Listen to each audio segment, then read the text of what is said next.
Okay, guys, welcome back to Declare Independence. Today, extremely hot take. So, the Trump legal team is, according to the CBS article, which is extremely misleading, uh, disavowing Sidney Powell as a lawyer representing the Trump team and Donald Trump, the president. So, it goes on to say, and this is where it gets tricky. The Trump campaign is disavowing its association with attorney Sidney Powell after the far-fetched Trump campaign Thursday press conference where she claimed without evidence that the deceased Hugo Chavez, among others, now she did not say that deceased Hugo Chavez is responsible for our election, was responsible for rigging the election. She said that the Dominion software has been in place since Hugo Chavez was in office. This is early 2000s. I think he passed away.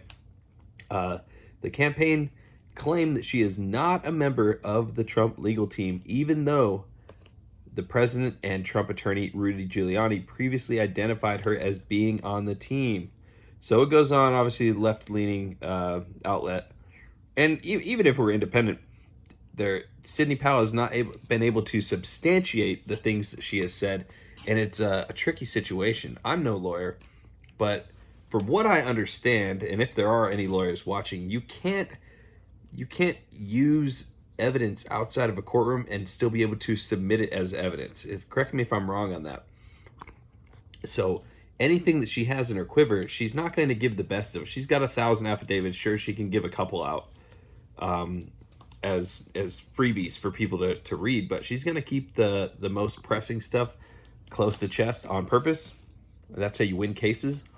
But here's my thoughts. If she is separate from the Trump campaign, then she's technically acting independently and not on behalf of the president. It makes it so she can be called as a witness, right? If she's not on Trump's legal team, then the legal team can call her as a witness to the stand if they need to if the Supreme Court hears the case. So I think it's a chess move of sorts because they don't really need her. They can, I mean, you don't have to be on someone's legal team to give pro bono work and essentially help out with a case. So I don't really know what's in it for her monetarily. I don't really think she needs the money. In fact, she could work for free, and if she's right on this case, she'll be hired by every company and every person who knows that they're in the right and need someone who will go to battle for them to get the facts right.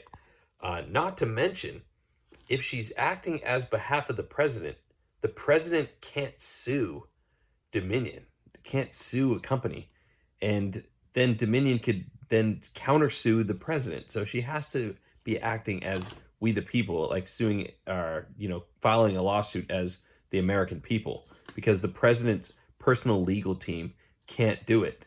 And so that gives her kind of the authorization and the jurisdiction to go forward with these things.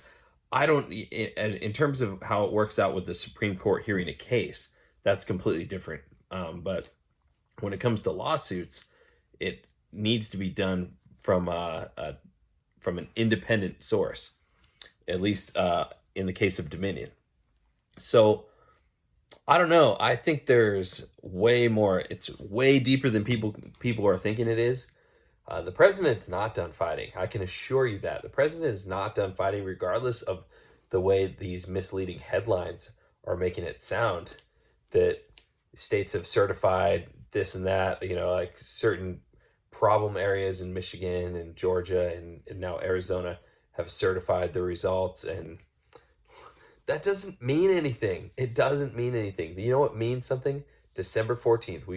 We are a country that uses the Constitution as an unchanging document, unless, of course, there's an amendment, to dictate how things are done in the country. Same thing comes to elections. It's not as democratic as you might think when we have to elect. We're voting for electors to represent our state. Those electors are not they're not chosen by the people. They're chosen by a committee by each state. And those electors are who ultimately choose the president. Those electors ideally are going to be hard line for the candidate who won the state.